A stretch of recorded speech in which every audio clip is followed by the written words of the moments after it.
नमस्कार दोस्तों, आप देख रहे हैं संस्कृति टीवी। दोस्तों, नवरात्रि शुरू होने से कुछ ही समय शेष बचा है। आइए आपको माता के आगमन व उनके वाहन के बारे में कुछ रोचक बातें बताते हैं।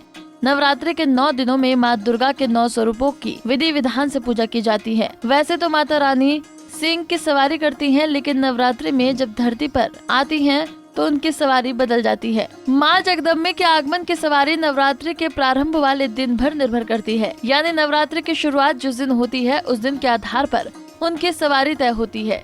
इसी प्रकार वो जिस दिन विदा होती हैं उस दिन के आधार पर प्रस्थान की सवारी होती है। इस साल की नवरात्रि 15 अक्टूबर से शुरू हो रही है और माता के भक्तों के मन में नवरात्रि के दिन माँ जगदम्बे के आगमन की सवारी नवरात्रि के प्रारंभ वाले दिन पर निर्भर करती है, यानी कि नवरात्रि की शुरुआत जिस दिन होती है उस दिन के आधार पर उनकी सवारी तय होती है।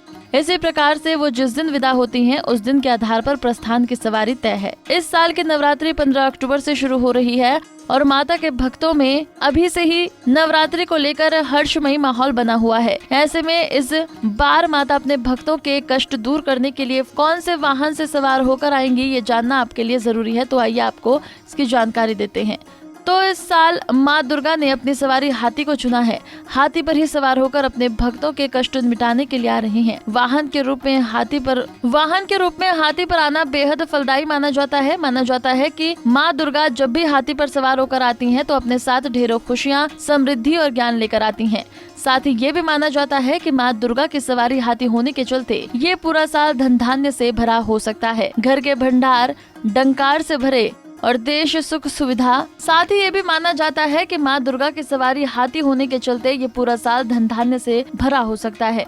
अनाज के भंडार भरेंगे और देश में सुख समृद्धि आएगी। सो अलग इस साल वर्षा के अच्छे आसार बन रहे हैं। नवरात्रि का पहला दिन 15 अक्टूबर रविवार के दिन घट स्थापना की जाएगी।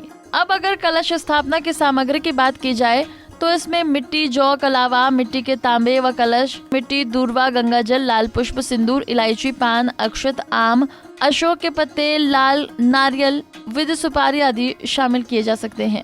अब माता के दर्शन वाले दिन की बात की जाए तो अगर नवरात्रि का समापन रविवार और सोमवार के दिन हो रहा है तो माँ दुर्गा भैंसे पर सवार होकर आती हैं, जिसे शुभ नहीं माना जाता है। इसका मतलब होता है कि देश में शोक और रोग बढ़ेंगे। वहीं शनिवार और मंगलवार को नवरात्रि का समापन हो और माँ जगदम्बे मुर्गे पर सवार होकर आती हैं। मुर्गे की सवारी दुख और कष्ट की वृद्धि की ओर इशारा करती है। बुधवार और शुक्रवार को नवरात्रि समाप्त होती है तो माँ की वापसी हाथी पर होती है, जो अधिक वर्षा की ओर संकेत करता है। इसके अलावा यदि नवरात्रि का समापन गुरुवार को हो रहा है तो माँ दुर्गा मनुष्य के ऊपर सवार होकर आती हैं, जो सुख और शांति की वृद्धि की ओर इशारा करता है। 24 अक्टूबर को विजयदशमी होने की वजह से नवरात्रि का समापन सोमवार या मंगलवार को मनाया जा रहा है, जिससे माता की वापसी की सवारी भैंस या मुर्गा हो सकते हैं। दोनों ही स्थिति में माता के जाते ही देश में अशुभ वातावरण फैलने की आशंका मानी जा रही है।